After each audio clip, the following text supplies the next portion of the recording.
Good afternoon, good morning, good evening, depending on where you're joining our webinar from. We are happy that you have been able to spare some time to join us.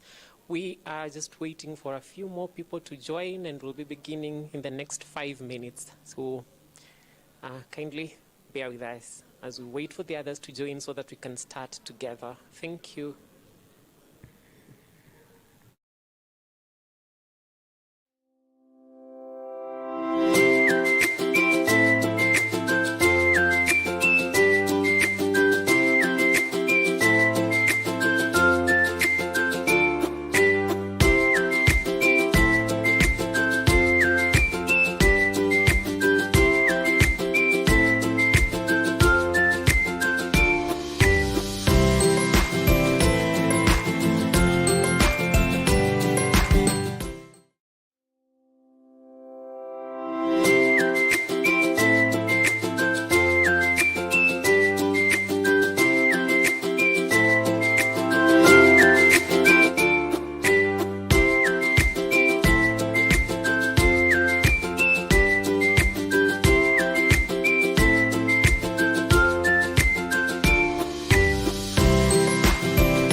Go ahead.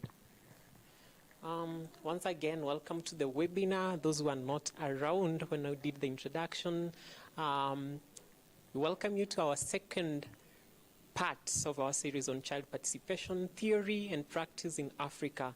Last week on Tuesday, a day like this, we had the first part of the series on child participation, and we had presentations from three people. Professor Laura Lundi, who took us through his Lundi model of child participation, where she reminded us that child participation is an ongoing process. Child participation is not an option. It's not a gift adults are giving to children, but it is not optional. She also reminded us that child participation is not just a voice, but it's a whole comprehensive process where children are supposed to be given space. They're supposed to, action is supposed to be taken upon the voices that children, or the opinions that children give out. We also had Eddie, who also taught us about 4Cs, capacity building. There must be capacity building for child participation to be effective. Also, there should be consultations with children, collaboration with children, but also connecting children.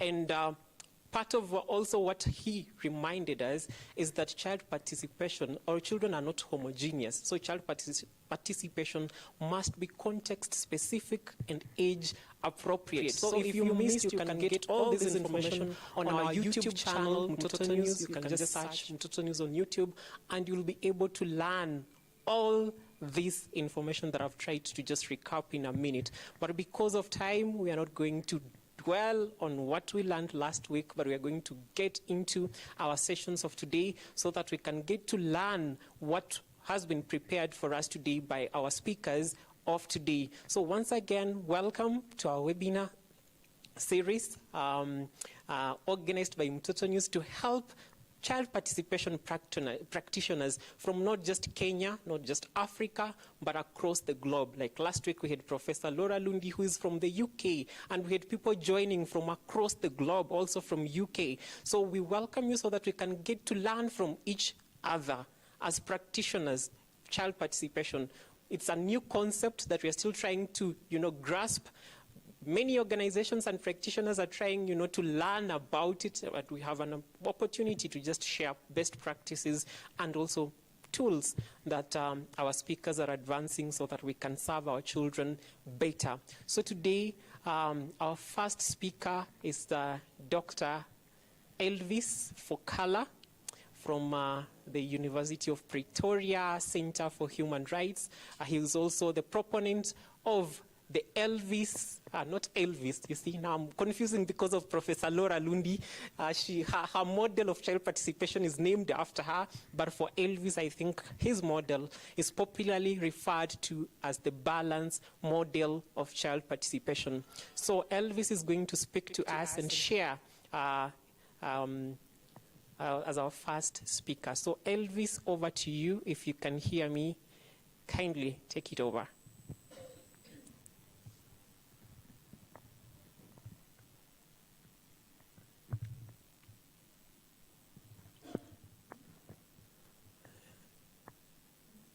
Dr. Elvis Fokala, can you hear me?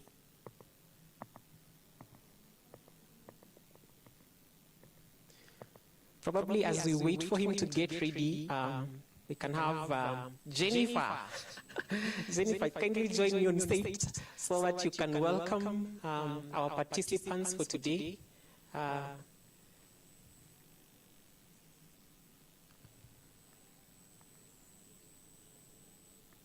Jennifer Kaberi is our CEO, and she's joining me in a second to just welcome you on set as we wait for Dr. Elvis Fokala to get ready. Just to mention also that last week on Tuesday, we had a child participant who also shared from a child's perspective what they think child participation is. So Dr. Elvis, I'm told Dr. Elvis can hear me now. Kindly take it over.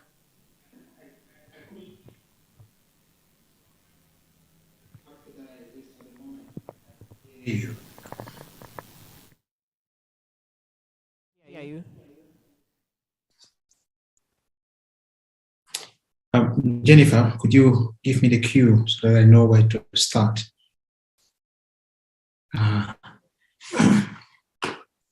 Now, habari, and is that how you say it in Kenya? I think so.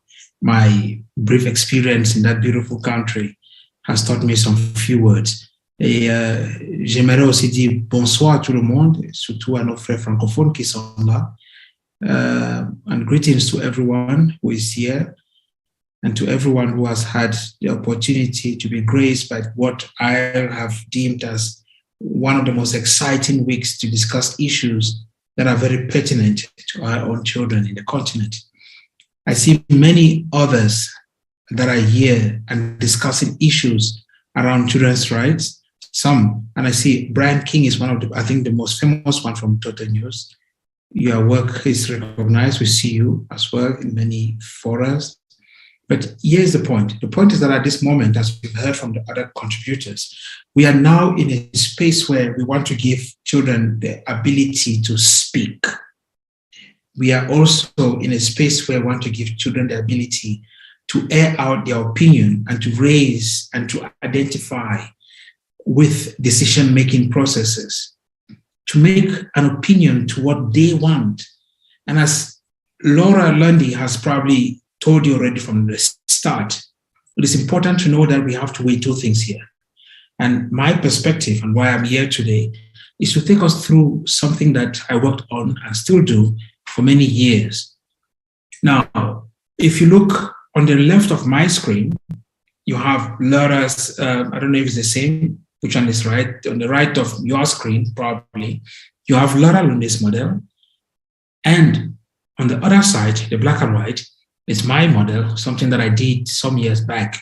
And I still work on it because it informs my writing and also informs the structure in which I make arguments around child participation.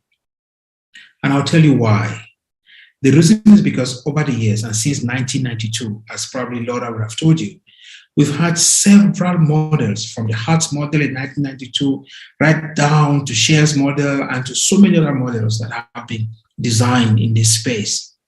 What Laura did in her work was specifically based on the strength of Article 12 of the UNCRC, which has been recognized as children's right to participation. And it is good that you should know there is no specific right in that sense. The non-instrument points that out. But it falls within the structures of one of the 4 general principles around of rights.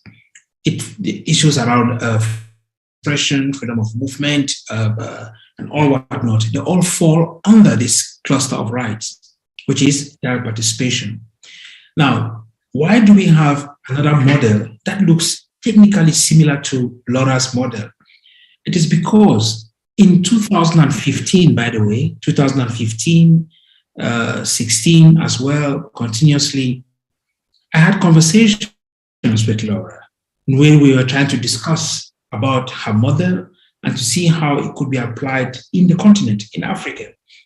Now, and so generously as she was and how she presented herself over the phone and with everyone about, she was very open to the fact that this was just an idea that I put on the table and then boom, it picked flames. But you are welcome to infuse into this model what you think could work at the level of the continent. Now, her model should not be discarded in this continent. It works in the continent. But the gift that we have sought to prepare now is that her model can work perfectly in a public setting. And the other model that you see will work perfectly, which has been dubbed the balanced model, will work sort of, not perfectly, sort of, in the private setting. And here we are looking at the family arrangements on the family decision-making platforms that we all have. You all know about inheritance. You all know about child marriage. You all know about the right to go to school in our families. You all know about that. Those are the different sort of examples of different domestic or family setting platforms for child participation. Why did I think that Laura's model will not work in that scope, and especially in our continent? And I mean from Stellenbosch, Cape Town, right up to Cairo, is because if you look at that model, it specifically the issue of influence, right around here, the issue of influence. I remember vividly that in one of the conversations that I had with Laura back then, was that I indicated that the issue of influence might have a very, very difficult space within the African cultural framework. And the reason is because most of our cultures across the continent are not designed to give children the opportunity to air their views. Now, I am not saying it's a 100% rejection. What I'm saying is that in spaces where children are allowed to express their views and their views are taken into consideration, it is always in spaces where those decisions or those views align with parental views. Now, this is important to note, the issue of parents now coming into the scope and the space of the child. And this is because the reason why we have this entanglement, this difficulty in the continent, is because parents are always scared that if you give children more powers and the right to express an opinion in every decision-making process that matters to them, then you could spirit away parental responsibility and authority. But I can tell you for free, and I'm sure that Laura might have told you as well, no, that is not true. It is not true as well, because if you look at the different principles that play out in this space around children's rights, for example, the best interest should not be taken away from face. The best interest of the child actually weighs in on parental opinion to decide what is best for their child. So in a way, parents still have that space to make a decision. But then if you look at what Article 12, Article 4 sub 2, and if you want, if you like, you bring in Article 7 of the African Children's Charter, Article 12 of the UNCRC, and then 4 sub 2 and 7 African Children's Charter, What they say is that when children express their views, the UNCRC says there's an aspect of due weight. The responsibility of due weight is not on the child. The responsibility of due weight is on authorities. It is on the parent in the family space. The African instrument, the African Children's Charter, says due consideration, more or less, potato, potatoes, the same thing. So in that space as well, it gives that kind of powers to parents and guardians and authorities to make such decisions, final decision. The technical thing that plays out in this space is that whatever decision that is made, fairly and rightly so, it needs to be communicated back to the child. And this helps the child. It's advantageous to the child. It builds the child's cognitive development. It also builds the child's decision-making skills. Those are very important components in this world. Those are very important components growing up. One of the challenges that we have in our cultural space is especially at that level of influence, where we don't have that in our cultural paradigms and cultural discussions. But this is what I added to that model, Laura's model, that I think we could stretch it in a way that will also be applicable. And if we use both models, then we have two models that can work in the private and in the public setting. Right here, we have, she says, space. And here, I say space and time. Why? Because it is normal, it is known within our spaces in this continent that even though a parent might give you space, they might not necessarily give you their time. They might be present, but they do not listen. They might be there in person, but they are passive in the way they react to the opinion, the suggestion that you make. The next aspect that I also got on was the issue of audience. You can have an audience of whatever, but the issue is, I changed that to involved. The reason is because we do not need a crowd, and especially in a family setting, we do not need a crowd to listen to a child's opinion. Of course, audience could also mean one person where you give audience to listen to the person. But the idea of being involved is that you actively listen to the child's opinion and the issues that the child is raising in those conversations. Now, from there, you look at the next one, which is voice. It is also tweaked a bit at some point, or in the you can see it doesn't even feature where you have audience and then attention, same like space and time, or involved rather. This is where the voice aspect comes. My understanding back then, and still is the case, is that if we have to deduce the aspect of voice completely, then it might leave out children who are impaired and who do not have the voice to express an opinion. But of course, you see that in some of her work, she has expressed and expanded the issue of voice to also mean artwork, facial expressions, and all whatnot. But voice, from a layman's perspective and from an understanding of who reads what voice is, it means what you hear me say. And not every person has this ability. Some of them are disabled and they can't air out the voice. So it's important that they are involved. They could be involved through drawings. They could be involved through facial expressions. They could be involved through body actions. There are many ways of being involved. And for those of us who have kids, for those of us who have nephews, nieces, and all whatnot, we are aware that when a child does not like a certain food or the type of food, they spit it out. That is participation. That is a child raising their own opinion. That is a child making their voice heard. But because they are unable to air out the words, they do it through action. They spit it out. And we also know that in cases where you want to take a child to a particular place and they do not want to go, what do? They crawl. They start crawling and they make their movement difficult to move further. That is a way of expressing themselves. That is a way of saying, I do not want this.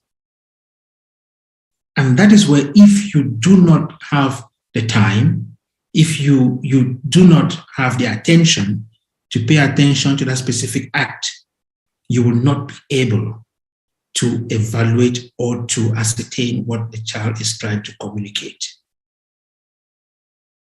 So attention and being involved and having time, they are very important ingredients that should play out, especially in the family setting, because we tend to be very passive in that space. The authorities in that space is mommy, daddy, and all whatnot. And to the point where if they tell you, let's move, we are relocating from Nairobi to Kisumu, or we are relocating from Cape Town to Cairo, or wherever it is, and you say, you know what, I won't want to go there and all what, they'll tell you, okay, there's no pocket money for you. So there's that threat that comes into place. When mommy or daddy or your parents tell you, or guardian or whoever tells you to do something, and you air out your opinion, then there's a threat that comes behind it. You won't have lunch today, or you are grounded. Now, those are the little pockets of spaces that you will not find in a public space, but they are very common in our public set, in our private settings. But if you are attentive and the child is involved and you have time, you'll be able to pick up the certain facial reactions and probably actions or hand gestures that could take place. The issue of influence does not really have a place in our continent. I'm sorry. It doesn't. Completely, it doesn't. But in a sense, it will work in certain spaces if they do align.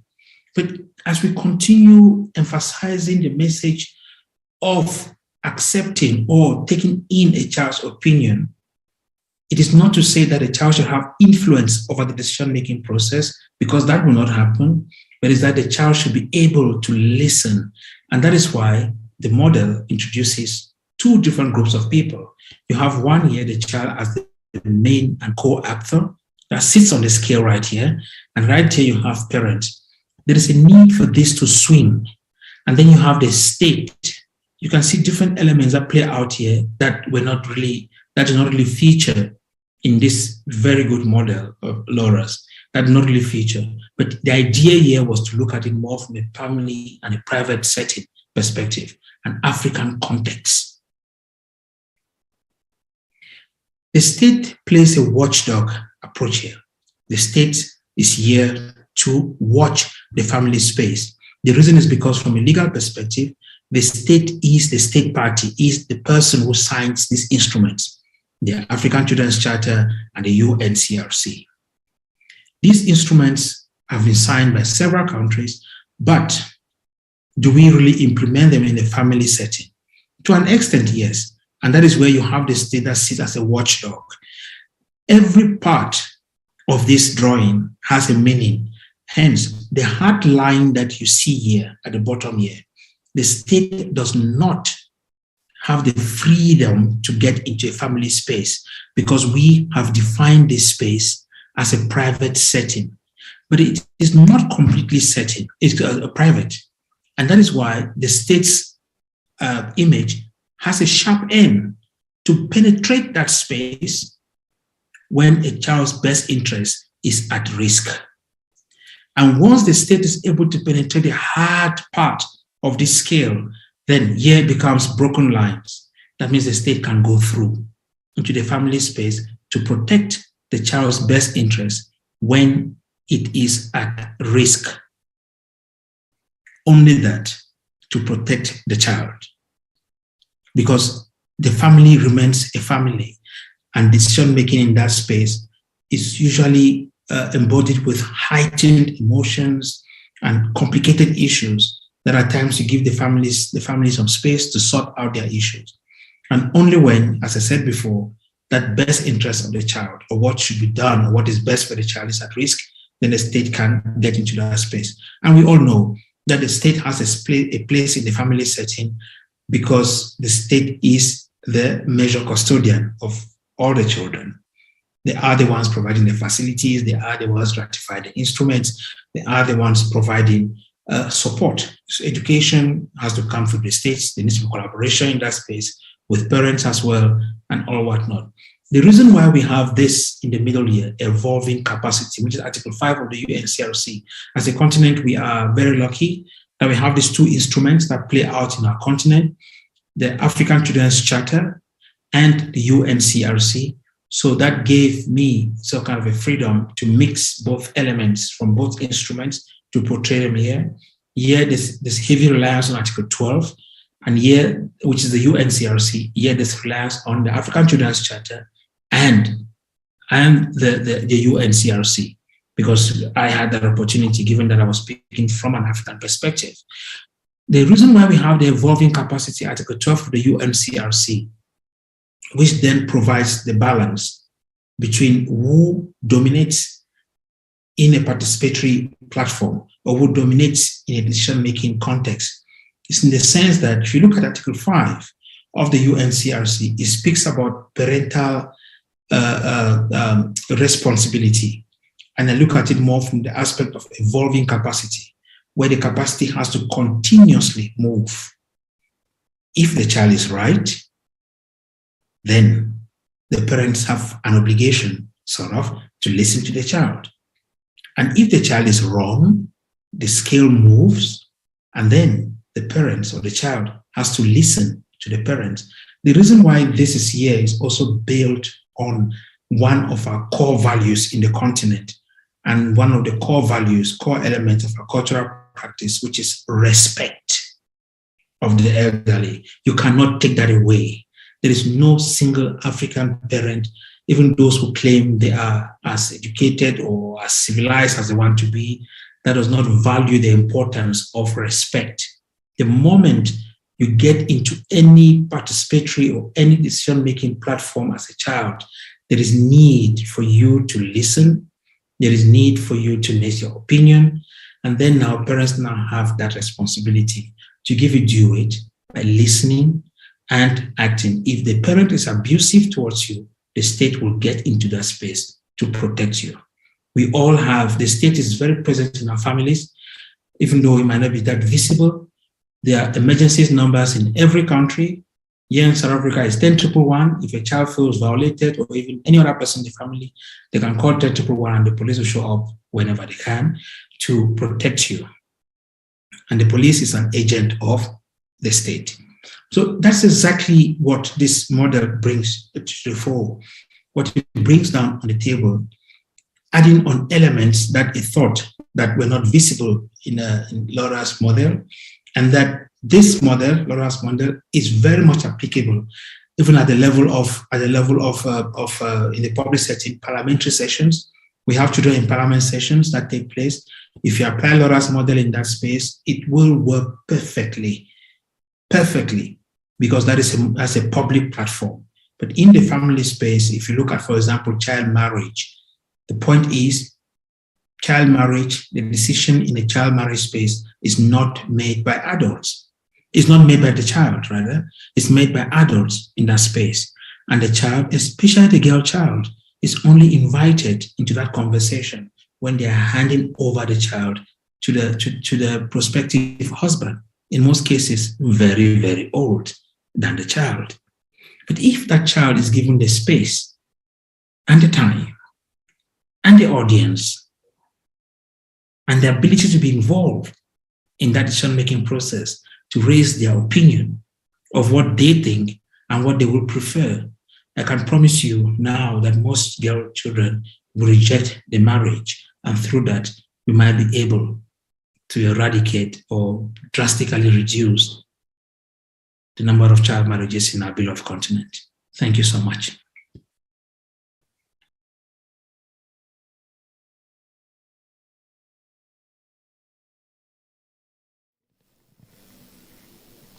Thank you so much, Dr. Elvis Fokala. Right now, I have a better understanding of the name behind the model of participation.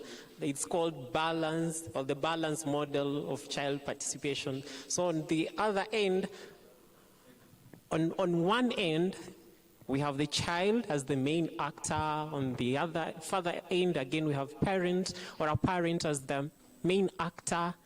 And then we have the state. So there's that state of balancing between the two main actors and the state. Thank you so much for your presentation. We now have a better understanding of what the model or your model that you are proposing, or your model of balance model of participation means.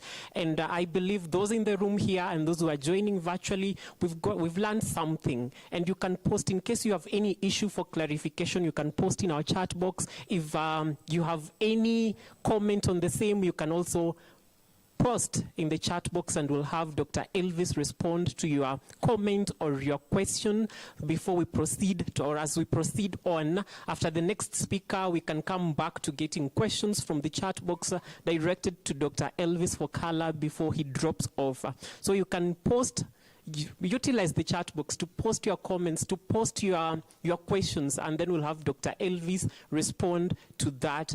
Also remember, we have interpretation for Francophone countries. In case you are joining and you do not understand English, there's French interpretation. You can access that through the options in the Zoom platform, on the Zoom platform. At this moment, I want Mora to join me on set and give us an energizer. I believe, we are children in the room, or we have children here in the room, but because we are also talking about child participation, let's assume we are all boys and girls here. Whether you are 90, or you are 10, or you are 20, or you are 16, like Mora, we are all children. And so we don't want to just be seated throughout the session. We want to have some fun activities as we engage one another. So Mora.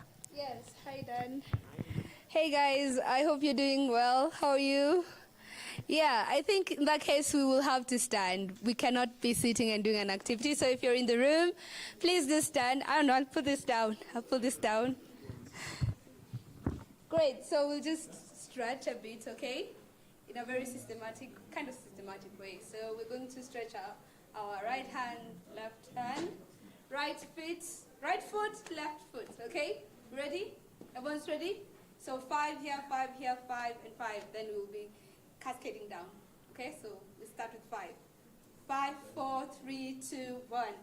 5, 4, 3, 2, 1. Right foot. 5, 4, 3, 2, 1. Other foot. Count with me. 1, 2, 3, 4. 1, 2, 3, 4. 1, 2, 3, 4. 1, 2, 3, 4. 1, 2, 3. 1, 2, 3. 1, 2, 3. 1, 2, 3. 1, 2. 1, 2. 1, 2. 1, 2. 1, 1, 1, 1. I hope you're well stretched, yeah? All right, then I guess we can have our seats. Thank you very much, Dan. Thank you, Mora. Yeah, Mora is 16. And our next speaker is going to be a person known to me. He's been part of our journey, child participation journey in Kenya and Africa since he was a child. Right now, he's a former child, as Jennifer told us in a forum today. He's a former child. That means he's an adult right now, but he's been part of child participation practice in Kenya through what the government of Kenya has provided as a platform, an official platform for child participation in Kenya. It's called the Kenya Children Assembly. He was a member of the Kenya Children Assembly as a governor, I think, a governor of Nairobi County. Nairobi is our city, so he was a governor of Nairobi City. And so I want to welcome Brian Mutua to join me on stage so that he can tell us about his journey being a representative of children, practicing, being at the center of the practice of child participation since its onset in Kenya. And so let's encourage him with a clap. Hi, Brian. Hello. Karibu sana. Thank you. And thank you so much. Wow. It's quite an honor and a privilege to be here. My name is Brian Mutua Musyoki. Those are my official names. There are so many others out there. Somebody will call me and we are together and you'll be surprised. As Ali indicated, I have been an active member of child participation, if there's such a terminology. But I've been following it up from when I was 11, 12 years old in primary school. Lucky enough, somebody in this room, we share the same platform from that young age, and has been part of the Kenya Children Assembly, which is an initiative that the government, through the Social Protection and Social Protection Department, saw it fit to invite children and ask them, we have a certain policy about education. What do you see about it? So we were very engaged from previous governments from the year 2012 up to when I turned 18 in 2018. So I have been governor of Nairobi County, and I was the national speaker of the Kenya Children Assembly. So I represented the country at various levels, in and outside the country, worked with various child organizations in the country and even outside. And from there is when I came into the limelight and worked with Mtoto News in the Child Protection Department. And currently I am in active politics of Nairobi County. I think that's what Brian is doing currently. I know there are a lot of questions about the child practice. What does it entail in at the ground or when you're interacting with children? I think from this conference, we should be able to establish the fact that we should be very intentional in what we do. That the program we set, you see, like the Kenya Children Assembly, in the previous years, because of lack of funding and financing, the program has gone down. And there's a lot of challenges to that. It means that from the meeting, the 2 or 3 meetings we used to have yearly, it's been cut down to almost 1. And I'm very privileged I'm called on those platforms to train those kids, to facilitate their meetings. So the biggest challenge we are having is financing, because when our hands are tied through financing, we cannot even plan for the most basic meetings with children so that we can interact with them, ask them questions. Because when we call children to a meeting, we want them to be facilitated very well, want them to feel comfortable, want them to feel in the element of child participation. I think in case there are any questions, please forward them. I would love to answer any questions in that regard. Thank you so much, Brian, and congratulations. He served as a speaker, national speaker of the Kenya Children Assembly, and a governor for the county, Nairobi County Children Assembly, at, I believe, at the age of 16. At 16, most of us were just struggling with adolescence in high school, but he was already exercising his leadership. Actually, I got my first IBC certificate at the age of 16. So that is what I'm using to brag out here in politics. I'm telling them I already have a certificate back at home from the Independent Electoral and Boundaries Commission. So it was that serious. And we intend for it to be that serious until now. Wow. And he's vying to be a member of the Nairobi County Assembly right now. The Nairobi County Assembly as an MCA in Karioko. Ziwani Ward. Karioko Ziwani Ward. If you come from that area, you can vote for him. You already know someone to vote for. I hope I'm allowed to campaign for him, Jennifer. So what can you share as the challenges, the main challenges of child participation, especially for a forum that you participated in, the Kenya Children Assembly? It's still ongoing. Just the other month, we were supporting the elections. What can you point out? Probably there are policymakers from the government of Kenya who are joining virtually. What can you point out to them so that maybe they can go back and work on it to perfect it, so that those who come or who came after you and who are going to come after you will not encounter the same challenge? Okay, thank you, Dan, for that question. As Ali indicated, the first and most important thing is the financing. I think, Dan, you have worked in this field for a very long time, that you know that planning for those meetings, because child participation, I would really want it to move from an event perspective to a practice perspective, that we don't always have to be organizing for meetings for children. If the child participation process can be a practice, it could be continuous. It will save us on finances. It will save us on maybe could help us in continuity. So I've talked about making it move from the event perspective, because what I'm seeing in Kenya and it's a challenge is that we're only organizing for those events for children. We call them for a meeting, and then we do an election, and maybe do a bit of capacity building. But if, in case we could be doing that even at the school level, it will really help in making the process very intentional. It will not only be an event kind of thing, it will be a practice kind of thing. The other thing is about finances. I think there is need for all stakeholders to put their heads together and see where really we can get money to fund this process. Because at the end of it all, you're looking at a percentage of our population that is more than half of the population. Children in Kenya, according to the 29 census, hit up to 51%. If we are not looking at that population as a government, as private stakeholders, as NGOs, then we are failing. So I need, in the budgeting process, even at the county level, we should call upon a special kind of funding, or in the supplementary budget, that we could target towards the child participation docket. The other thing also, I think, is in terms of capacity building, done across the country. Children need to know that they can speak up. If we could move from, like here in Nairobi, when we were in practice, we could only meet up to 100 children. How much are those children going to impact the rest of the population in Nairobi? So if we could scale up the participation, scale up in terms of having our voices in the mainstream media, having our voices in social media. I love what Mtoto News is doing on social media. If we could also move onto the mainstream media, move into the curriculum, if we could have a special segment in our curriculum where children are taught on how to participate in basic things. And I think for me, that is it on top of my head.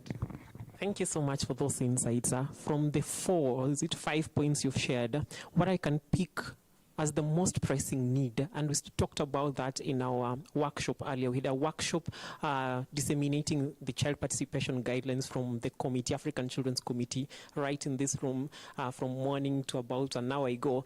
And there was that aspect of funding.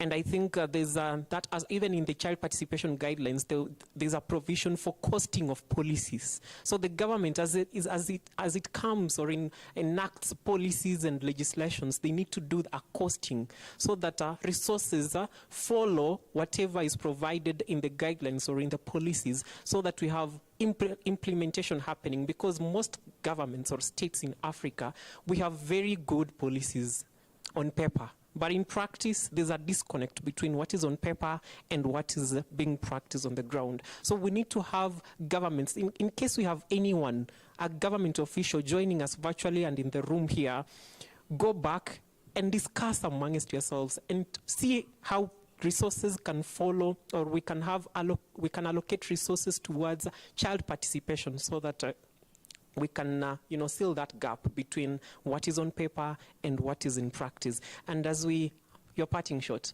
any best practice that you can share with people who are joining virtually from other countries that, they can learn from your experience here in Kenya? Okay. Thank you. I think best practice will be, the Kenya Children Assembly was a very good initiative. If we could follow up, especially with the funding, if you could follow up, especially in terms of making it very frequent, moving it from once a year or twice a year to almost every holiday, or even you go to the schools themselves. The best practice for me is the Kenya Children Assembly. If the rest of the countries could help us in adopting it across Africa, or across the world, this could be a very phenomenal platform for children to participate in. The other thing I think that is very important as my parting shot would be that child stakeholders, the actors, this time that Kenya is going into an election is time you hold your aspirants accountable.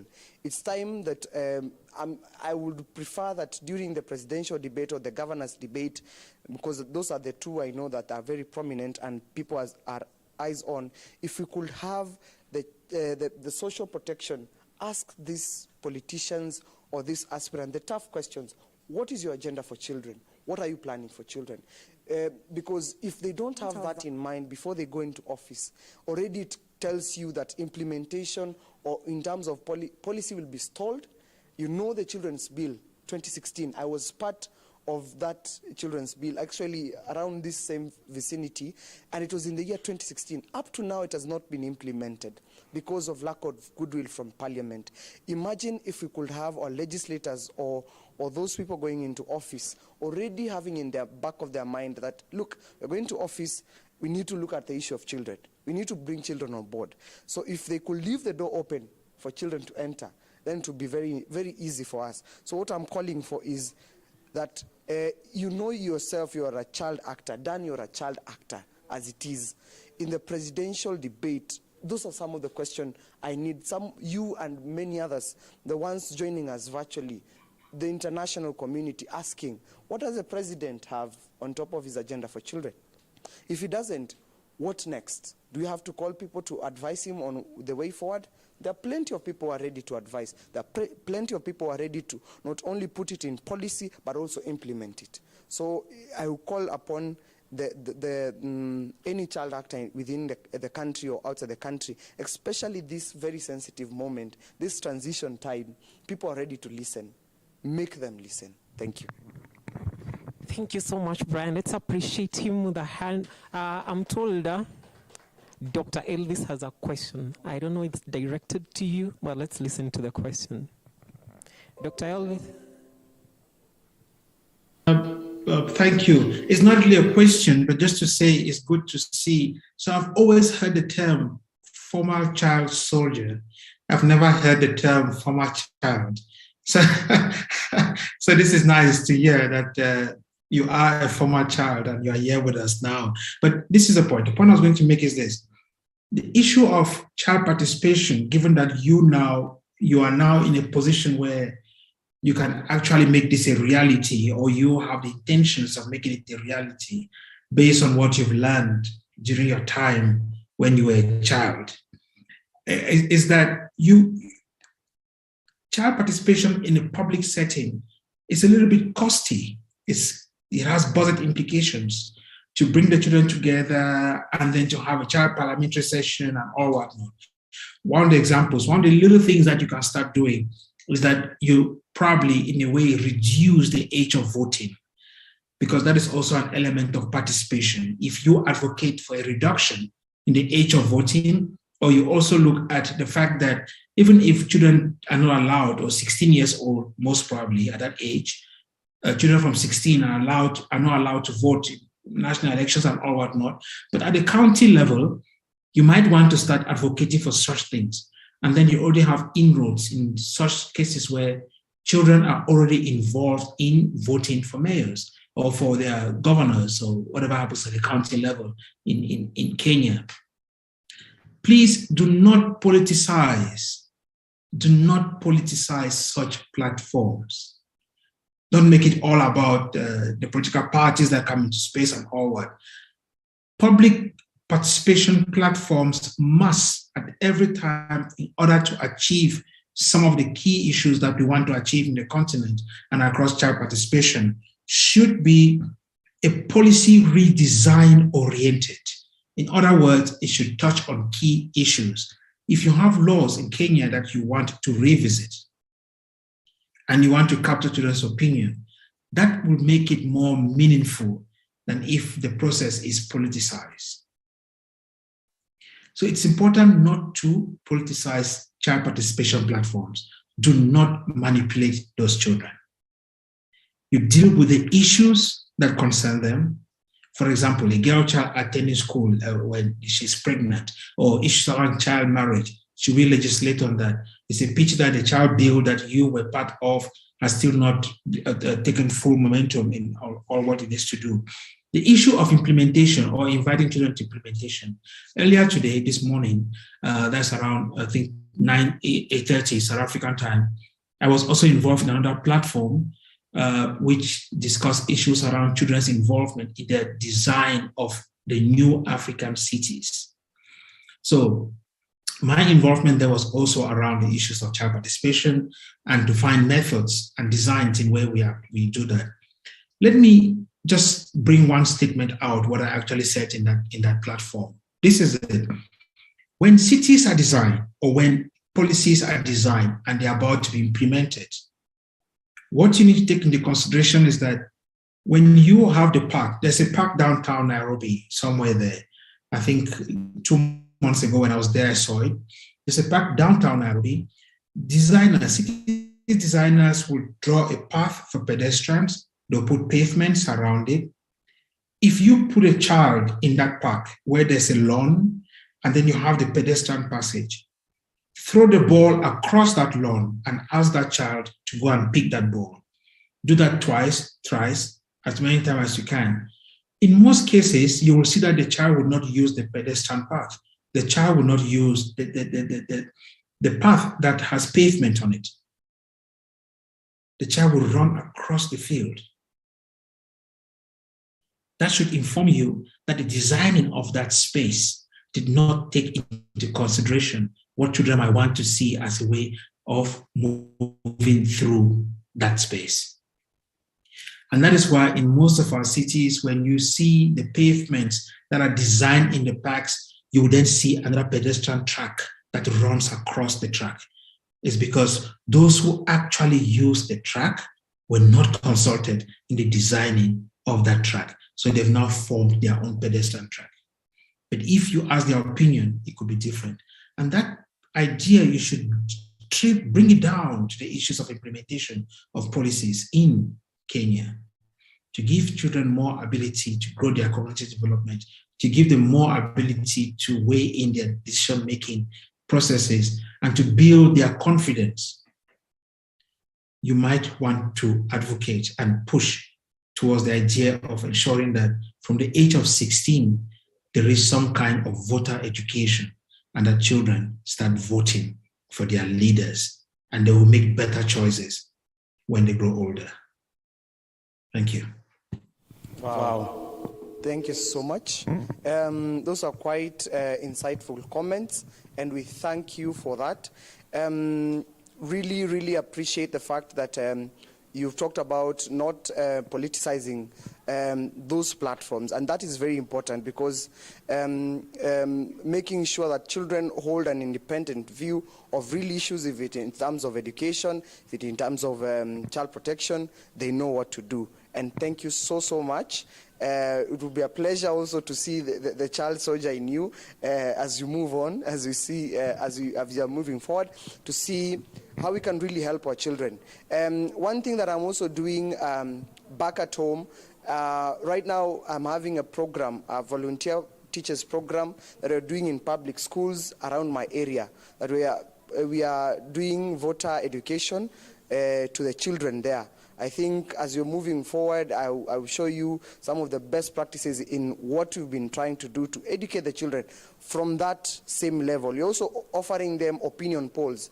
What the children are telling us, you're filling it into an opinion poll and sharing it with the rest of the parents, so that in a way it changes the perspective that voters have, that look, even children have this say. This is what children think. Why not listen to them? Thank you. Thank you so much, Brian, and all the best. I hope we're going to campaign. I will campaign for you personally because you're my friend and neighbor, and we're hoping you will win. And when you go there, remember what you've just shared here. We're going to hold you accountable. It's on record on our YouTube and Facebook channels. We will call you and remind you when you assume those offices. Thank you so much. And I want now to welcome Jennifer to come and invite the next speaker.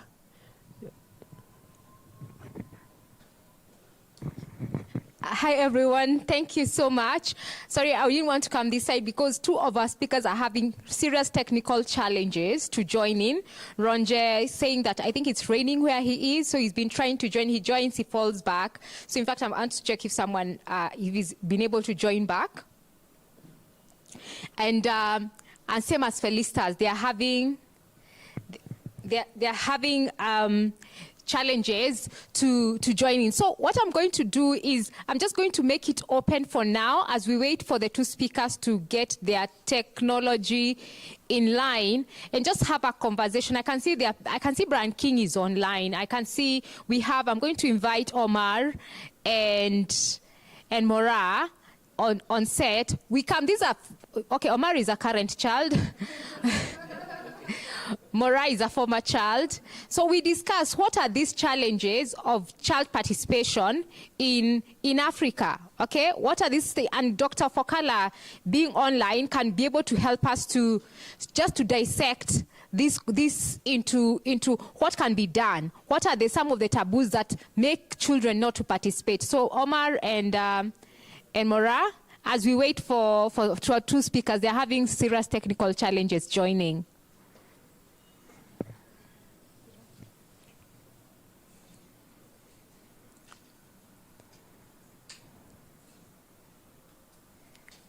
Thank you. I'm going to start with Mora. Mora was in the same cohort with Brian, right?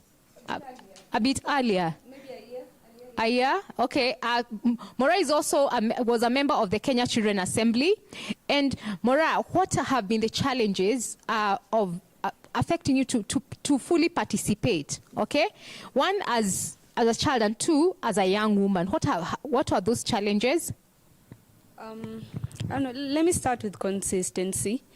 When we used to have the assemblies, we used to have them once in a very long while, And then there's transition as well, because I started the leadership journey in primary school.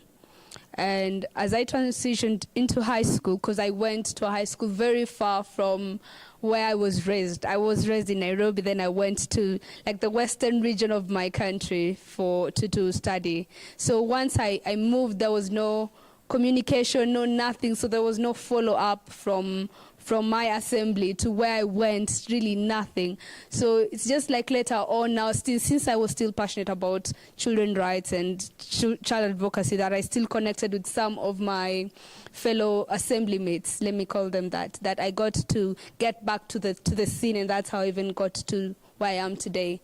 But there was no follow-up, no consistency. So I think that's a gap that I can identify as of now as part of participation. There's no follow-up. So what happens, because I still know some of my assembly mates who left and nothing happened. Once in a while we talk and I tell them what's going on in the child participation scene, but that's it. There's no space for that. Yeah. So thank you so much, Mara. So then as a young woman, as a girl, okay, what have been some of those challenges that you have met in your journey as a child participating and into leadership?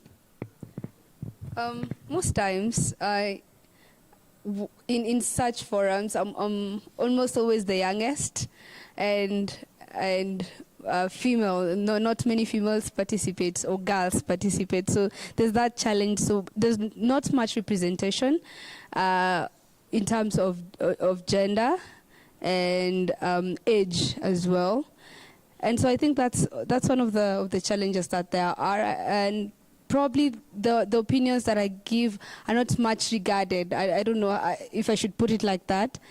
Yeah, so that's one of the challenges as well, I would say. There's no diversity in opinions, especially in rooms where you walk into and you're probably the youngest there and the female there. So there are older people and less females as well, I would say. Yeah. It's 2022. Just a reminder, it's 2022, and we have a Gen Z here complaining there are less women in the room.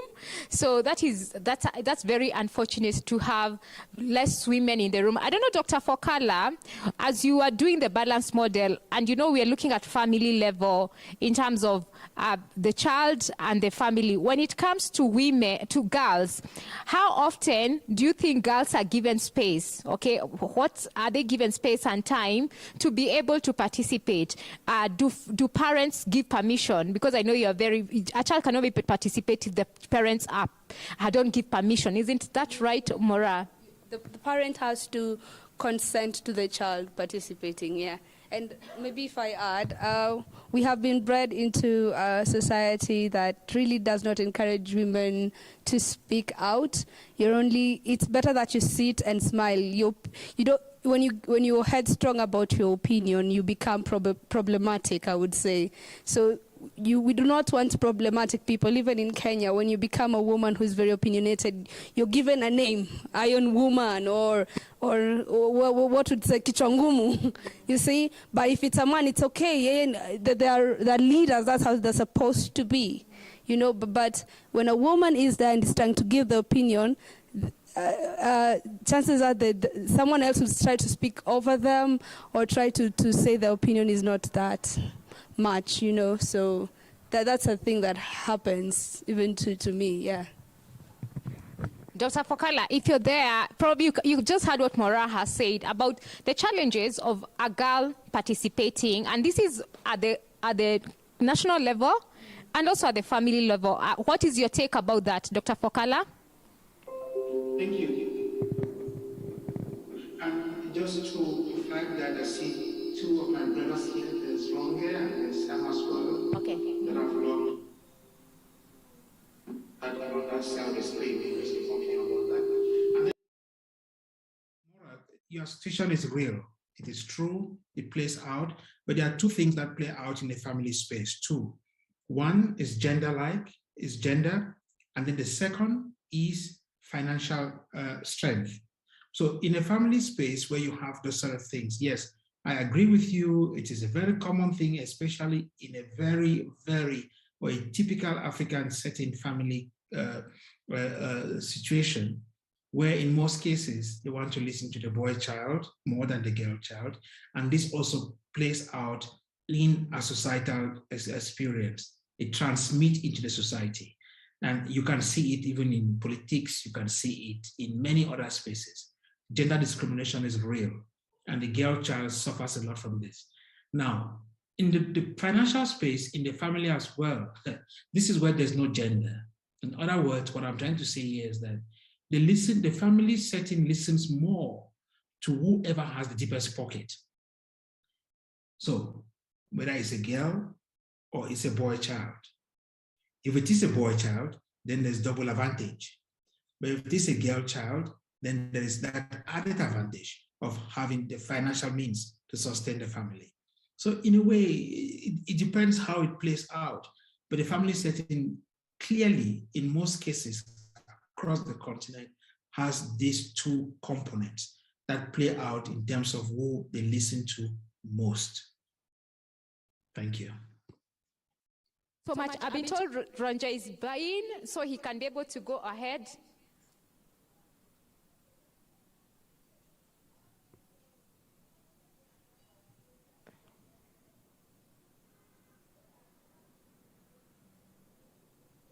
Ronja, go ahead. Yes, thank you, Jenny. Can you hear me? Yes.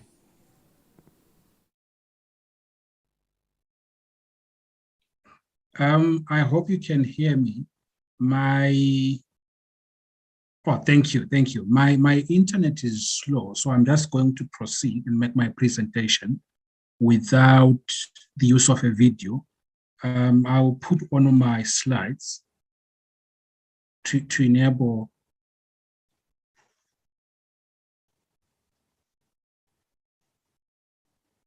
So my name is Rongeza Fambasai. I'm a PhD student in South Africa at the Northwest University, but also working on so many issues around child participation.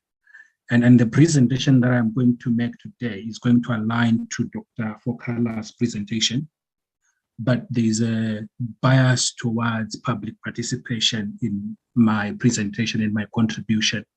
And I agree with the models that he shared, and I align myself with them. The balance model, which I'm calling the Fokala model, as well as the Lundi model. And in my analysis, and this forms part of the work that I've been doing since 2019 in my PhD, it links to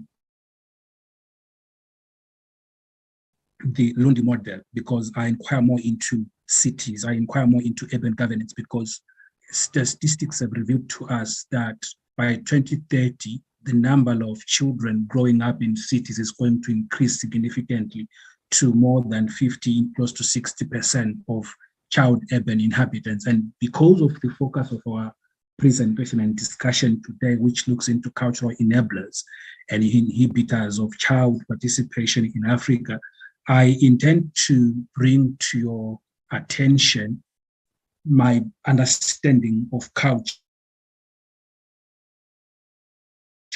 as the customary beliefs, social forms and norms, and material traits within a racial, religious, social group, and the characteristic features of everyday existence. And this does not only fall within the context of religious groups, it also falls within the context of governance. It also falls within the context of how even civil society works. There is a culture that you find in which culture could inhibit or enable child participation.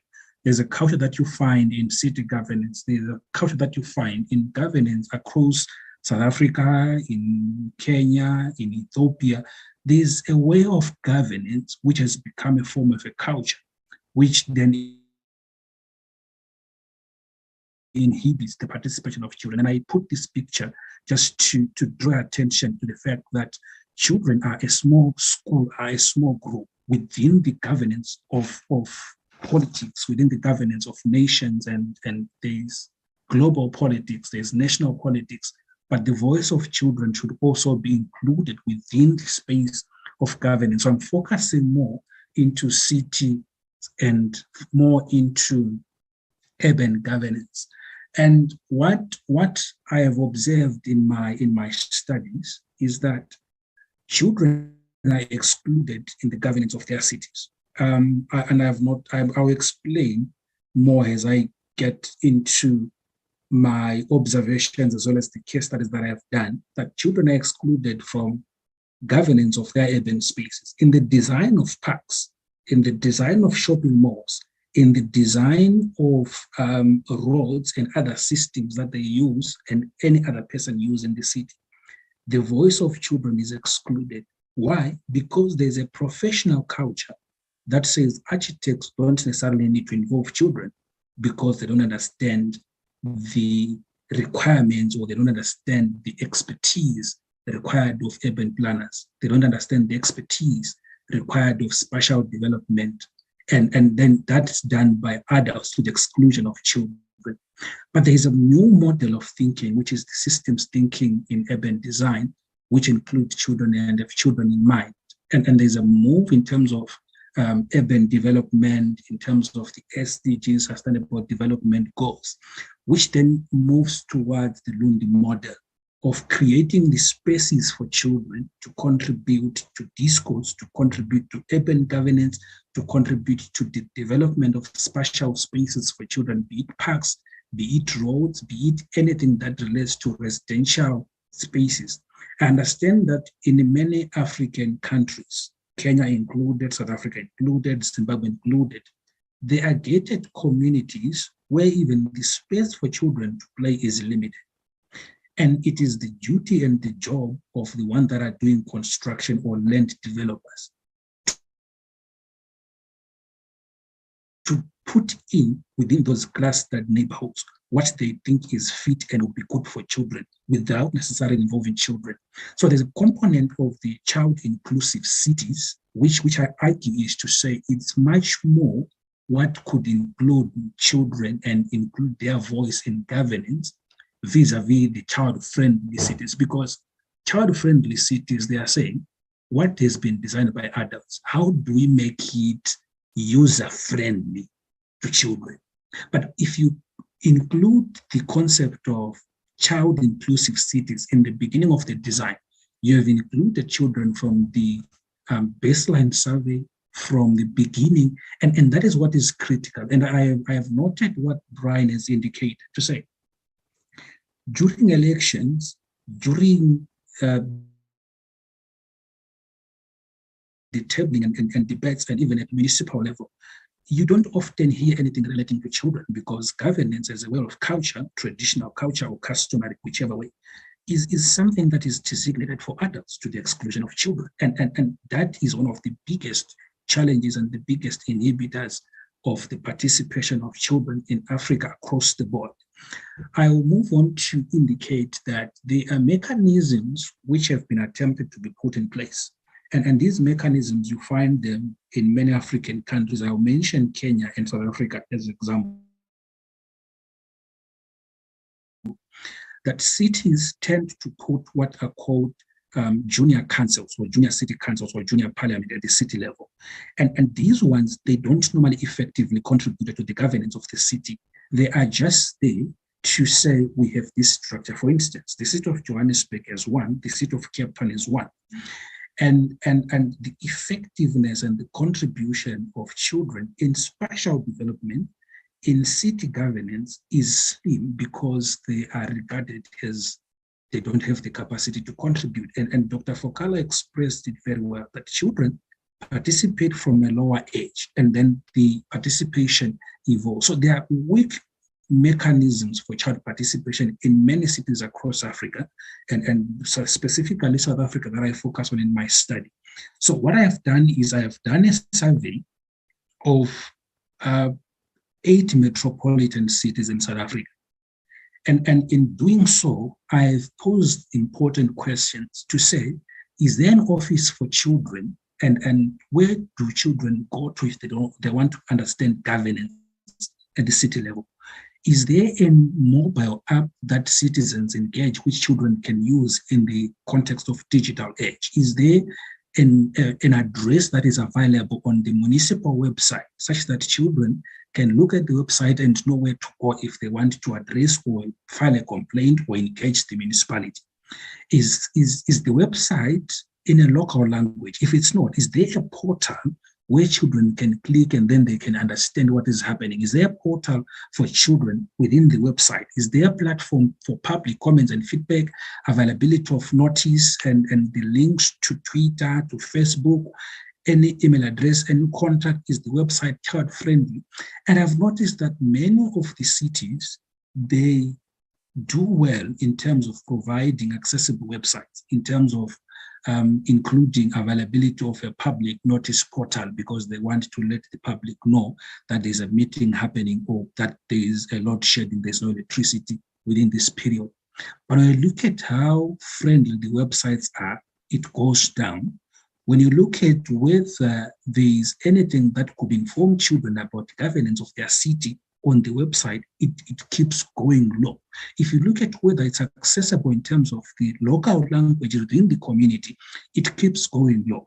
And these questions are informed by what law says about access to information and about how the public should be informed about the governance of their city. And when you look broadly, you'll notice that there is a culture within how our cities are governed. And this culture is to say, when you speak of governance, it's an adult-dominated space. Children have no say in the governance. It might not be said explicitly on the website or in bylaws or in policies, but you can make an interpretation to say, this is where you need to say, if you are neglecting this part, it entails that this part is less important. And I'm going to then link it to how some of the laws and policies specifically mention gender issues to the exclusion of issues that relate to children specifically and other vulnerable groups. And what are the implications? And I've noticed that there's the idea to say, let's integrate children, which is integration is to try and say there are pre-existing frameworks. Let's try and address them and bring children within those infrastructure norms and standards. Inclusion, which is child inclusive cities in my argument, is that it's something that goes beyond. It includes in the design, in the formulation, in the planning, architectures, are approaching and are applying a child rights-based approach with participation of children in mind. And this is the argument that I bring, and because of professional culture that I have seen in the studies that I'm conducting. And I close by saying that child participation in democracy and in the governance of their city is cheaper. It protects children. It ensures that children's needs, children's demands are addressed. And this is my closing, that cities have the capability of providing something for everyone only because and only when, and they are created by everyone. And this entails the inclusion of the participation of children in the governance of their city. It's a complex discussion that one can drive, because it brings the culture of saying our city has not enough funds to support the participation of children, which is an argument that does not hold water in terms of law, in terms of our expectation. So this is my presentation, and I'll leave it at this. Over to you, Jennifer. Thank you.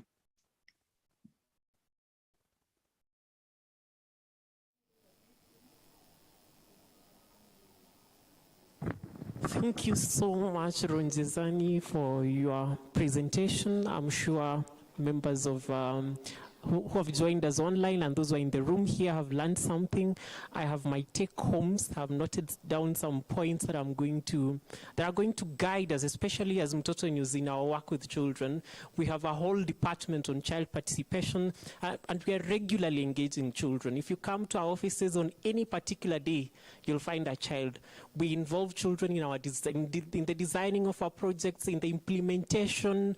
At every stage, we are always consulting children. So this series is also guiding us. We are getting information that is going to inform our work and our engagement with children going forward. So if you have any question directed to Ronjezani, if you have any question directed to Dr. Elvis or to Brian, those who've gone before have already presented, you can just type or share in the chat box and we'll have them respond later. Right now, I want to hand over to Sam. Sam, if you can hear me, you can go right ahead. Sam?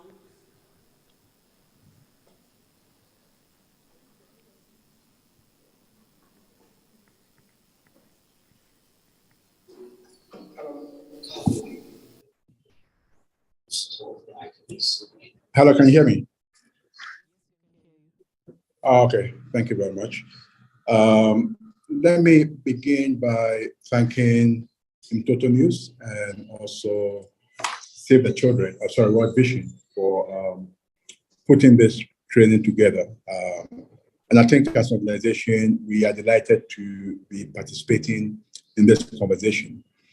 Just a couple of things that I want to remark on. I think it's important to understand that the Africa that we want would require that we start putting in steps and measures that would enable children to be able to be active participants and also to engage actively in whatever decision that we take, whatever plan that we make, whatever program that we undertake that involve them.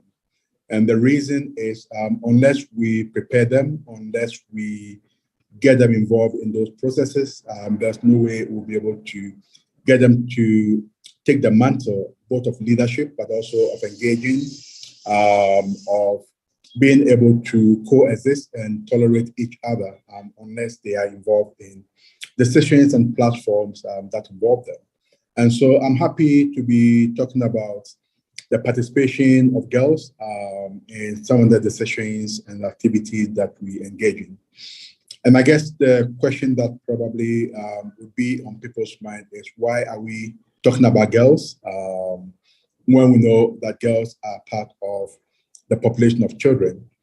Now, let me start by saying that we sometimes make assumptions about populations, and the assumptions we make about populations is that populations are homogeneous, which is not the case. We have, in our case, boys and we have girls, and the requirements and the needs of boys and girls are completely different and totally sometimes opposed to each other. And so it's very important that we do recognize the differences between boys and girls, and that we take that into consideration when we are talking about children participation.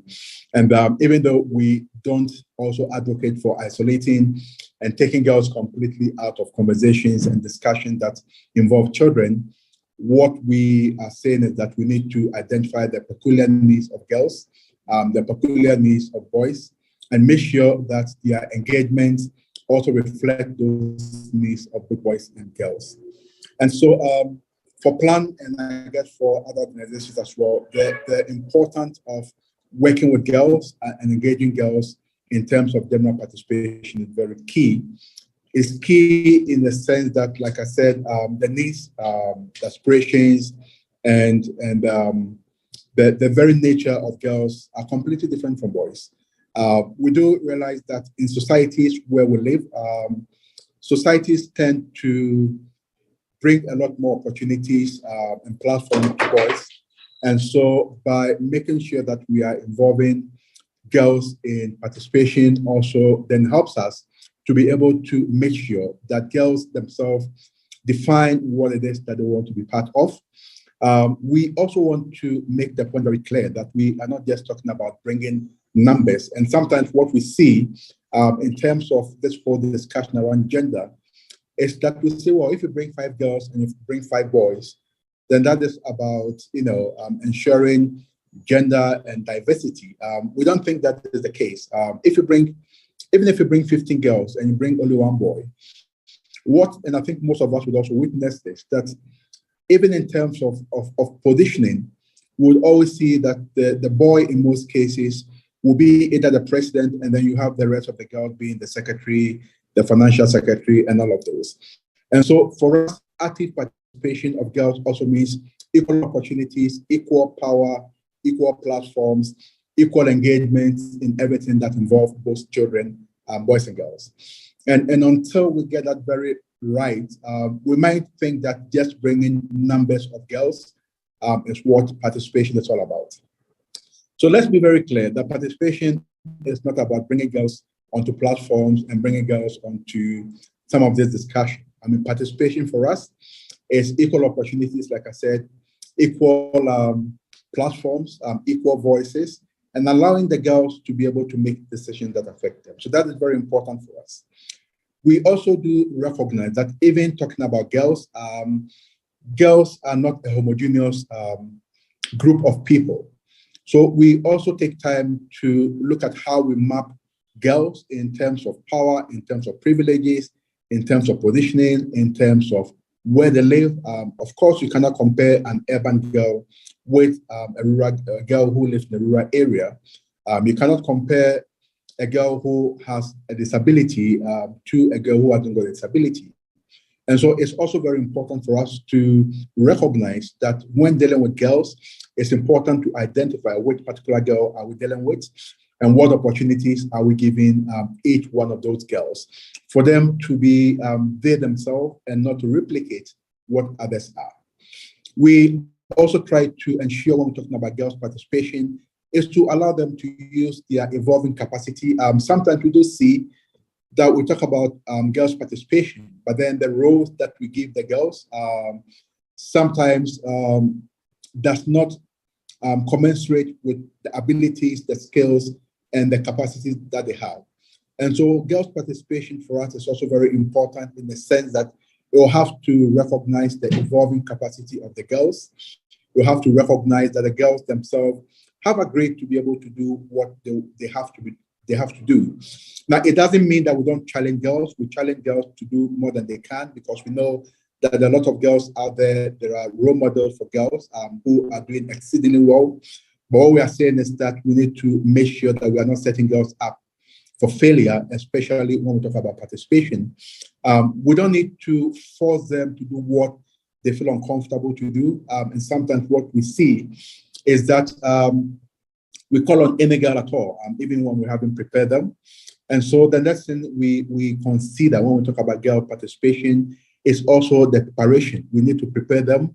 It doesn't mean that we prepare them to tell them what to say. It means we prepare them in terms of the atmosphere. We prepare them in terms of building their confidence and capacity. We prepare them in terms of building their exposure and their networks, so that when we ask them to do something, when we ask them to participate, they're not only going to be sitting there and watching, they're not going to be spectators in those places, they're actually going to engage. And we also allow for girls to make mistakes.